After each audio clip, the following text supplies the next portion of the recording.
Woburn. I'm your host, Samantha Stone, and it is a hot, hot day, and it feels great to have a little bit of warmer weather behind us. Welcome, Scott. Good to be here. Thanks, Samantha. So we had a really busy weekend. I was looking at the map of homes that participated in the citywide yard sale, and it was like 60 or 70. It was awesome. I'm sure people went out there and found all kinds of treasures. Yeah, it was a great day for it. Yeah, very successful. Yeah, that was awesome. One of the things that I've had a few people shoot a note over to me, and I think we've talked about it before, but I wanted to confirm. We had traditionally had the Flag Day Festival. I think the Kiwanis Club hosted the carnival and fireworks across from the police station. Last year they did it in the fall, and I'm assuming they're going to be doing it in the fall again since we haven't seen anything promoting. They have changed. They changed. They like the fall date better. They'll do their fireworks. The city will participate with them on the fireworks, and they seem to like it better. They're getting away from the small rides and the carnival atmosphere. So that's something that they're moving towards. That's great. Well, and have moved to. Yeah. Yeah, it was really fun last year, and it was a great treat to have. It was nice. Yeah, I think we're looking forward to it. And I know a lot of people are disappointed. They like it in the summertime too, when it's hot. They like the Flag Day. But maybe somebody else will step in and, try doing something. I know we have the Juneteenth celebration, which I think is probably going to blossom into a much bigger festival type atmosphere over the next couple of years. And this is, they're doing a great job getting it up and running. So we're excited for that. And, we'll see where that takes us. It should be a nice celebration this year. Yeah, I agree with you. I think it's great. And that's also in June. So it gives us something fun, festive to look forward to. Definitely. I want to talk a little bit about a couple of things. I've had a few people ask me to ask you if we're doing any COVID boosters in the senior center. While they're generally readily available, I know some folks in the community did enjoy having that option. I think the second cycle for boosters is coming up for some communities of people. We haven't, and again, I think you and I talked about this, they are so readily available at CVS and almost on, you can get an appointment. I could pick up the phone now and get an appointment tomorrow at any time I wanted at the CVS or any of the local pharmacies.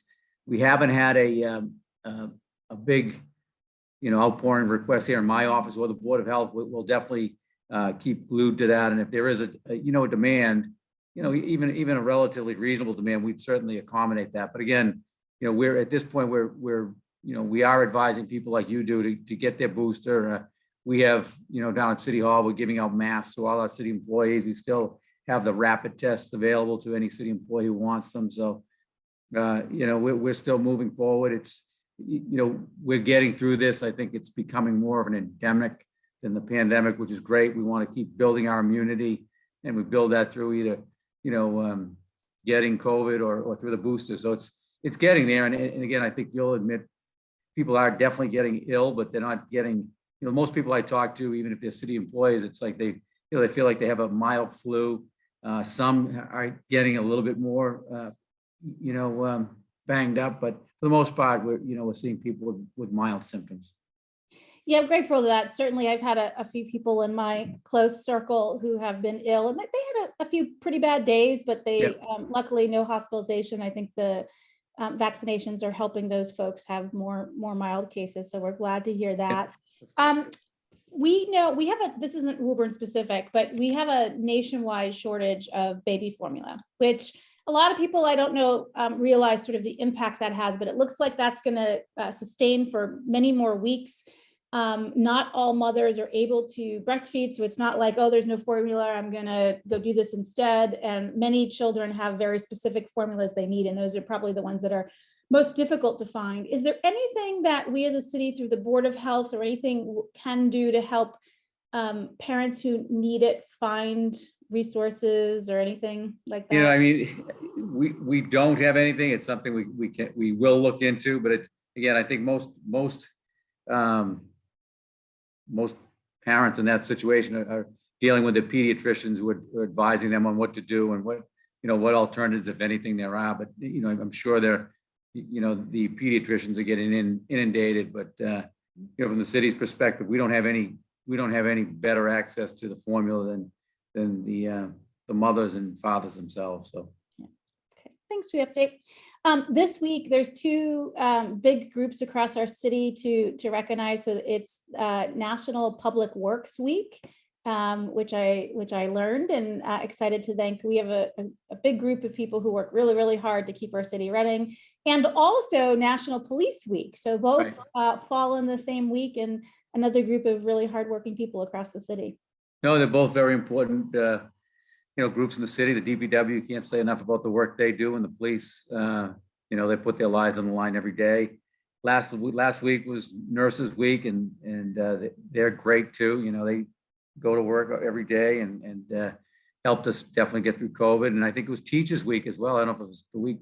You're right. I think week or two ago was appreciation. Without my kids in school, I forget these things. So, we've had some big weeks, and all four of them are really, really important groups of people for us. So that's great. And I know we're entering June, which is Pride Month. And in the past, we've done a Pride flag raising and such. Do we have that plan this year as well? We do have that. We're working on that for, I think it's the Thursday. It's the next Thursday would be, no, two weeks from. What day is that? I won't hold you to the date, but don't hold me. Yeah, it's coming up. We're doing it on the same place as your mother is, on the front of City Hall, on the stairs, and looking forward to that as well. That it's not as big an, I don't want to say it's a big event, but it's not, it's the organizers have toned it down a little bit, but we're definitely looking forward to it and looking to flag raising for the month.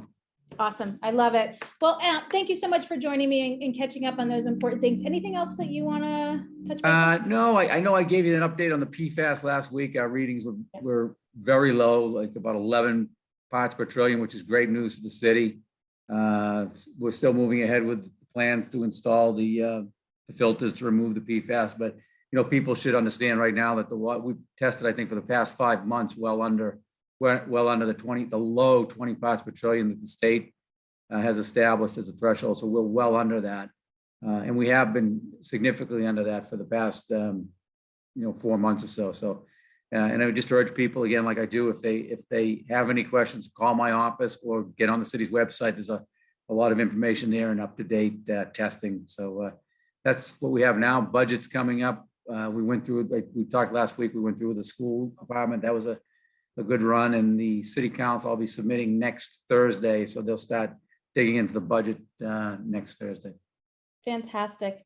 Well, good. Scott, thanks for joining me. And I know I'll be seeing you in person on the 1st. Our next guest, Diane Scinto, is going to join us to talk a little bit about a gun violence proclamation event that's coming up. Thanks, Samantha. Thanks, Diane. Thanks, Scott. Bye. So as many of you know who have watched the show, Diane is also my mother. So welcome, Mom. Glad to have you on the show. Hi, Samantha. Good to see you. So I'm really excited to be chatting with you just because it's like gorgeous out and makes me think about all kinds of warm, sunny days and things. And we do have sort of an important thing to talk about. Over the weekend, many of us who watched the news saw that there was a terrible shooting in Buffalo. There is, it's not hard to find examples of gun violence in all of its forms, accidents, crime, all kinds of things that happen, some of which unfortunately has hit us close to home. And we know that in past, we've had officers who have been involved in shootings and killed. Jamil, there was a terrible accident last year where he was paralyzed. And so we still as a community need to pay attention and stuff. I thought one of the things that we could talk a little bit about today is the role that a proclamation plays in helping the community have a voice, and wanted to invite you to talk a little bit about what will be happening on the 1st and why do we do it? Okay, well, thank you first of all for having your mother come here and talk about it. The proclamation, the purpose of that is an opportunity, for everyone to gather together. It is a national recognition of Gun Violence Awareness Day. And what it does is, although it looks like it's just a paper being signed, it is more. It is an opportunity for the community to get together. We are very lucky, our city, to have the mayor who is 7th year now signing the proclamation, making a commitment that gun violence needs to be, prevented, acknowledging that there are the lives that were taken. And it also reflects on the survivors. As you have said, we do have people who've survived, but their life has been altered. And that is a long process.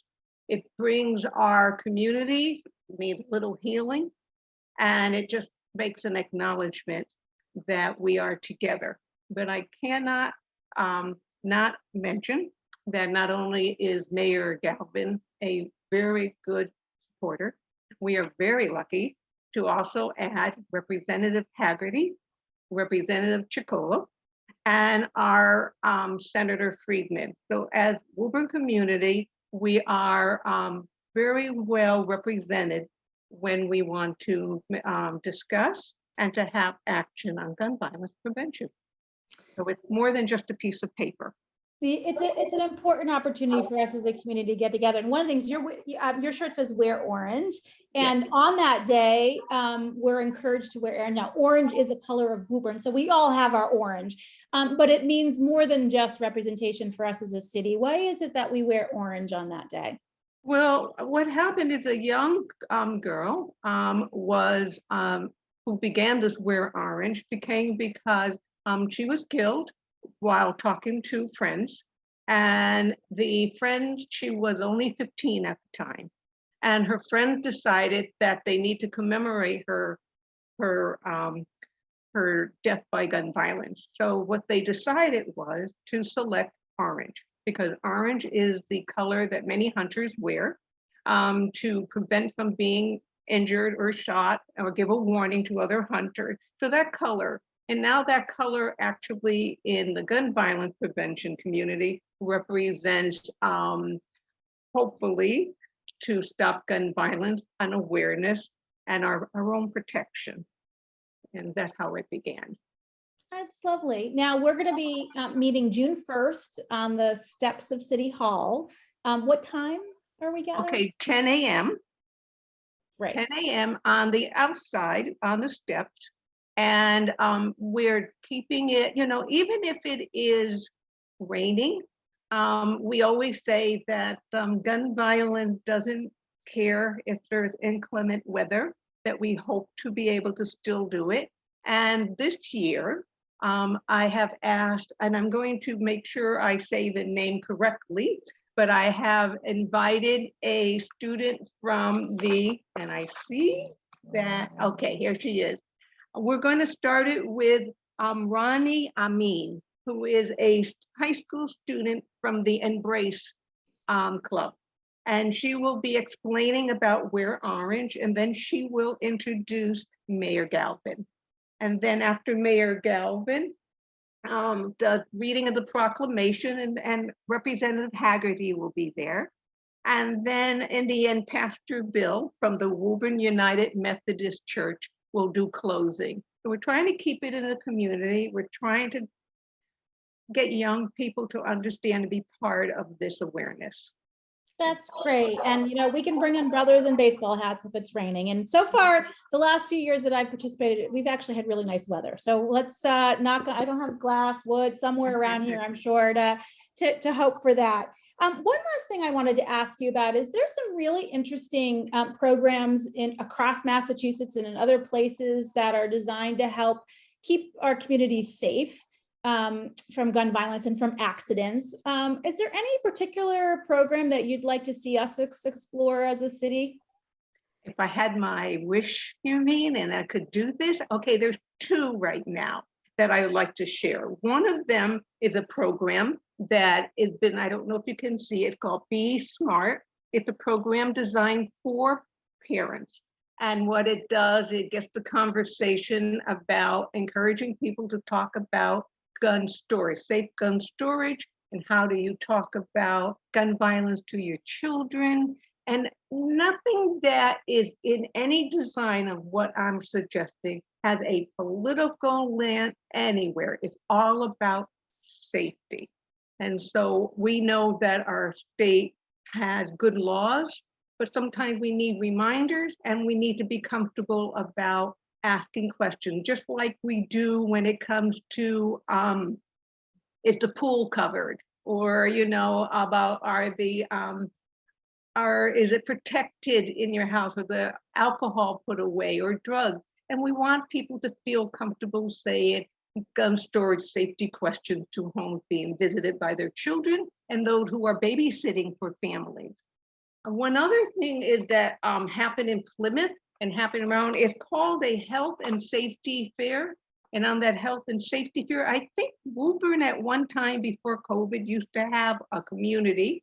And that would be a great opportunity to set up, if that ever happens again, a table talking about be smart, but also they're giving out free gun locks that have been given out by many families, ones that meet the requirements. And so to be part of the safety messaging, you know, you talk about mental health and we talk about wellness programs. The largest percent of gun violence, the largest percent, 56%, is suicide. And so, you know, we're part of the discussion on how to make people and encourage people to get help. So a health and safety fair that would have a wonderful, and I hope that we can be part of that when and if that happens. I'm really glad that you reminded us that this is really about safety, and this is about making sure that we as a community come together and give each other the language to talk about the things that we need to protect our children, to avoid accidents, and to make sure that the people are suicidal, that they have the access to the help that they need, and to make sure that we stand up against criminal gun violence and let the community know overall that that's not okay with us, and we need to protect our law enforcement, our citizens, our residents, and everyone who's here. So thank you so much for joining me. I hope to see many of you on June 1st across the steps. There's lots of great stuff going on as a city. And as always, Woburn, please continue to take good care of each other.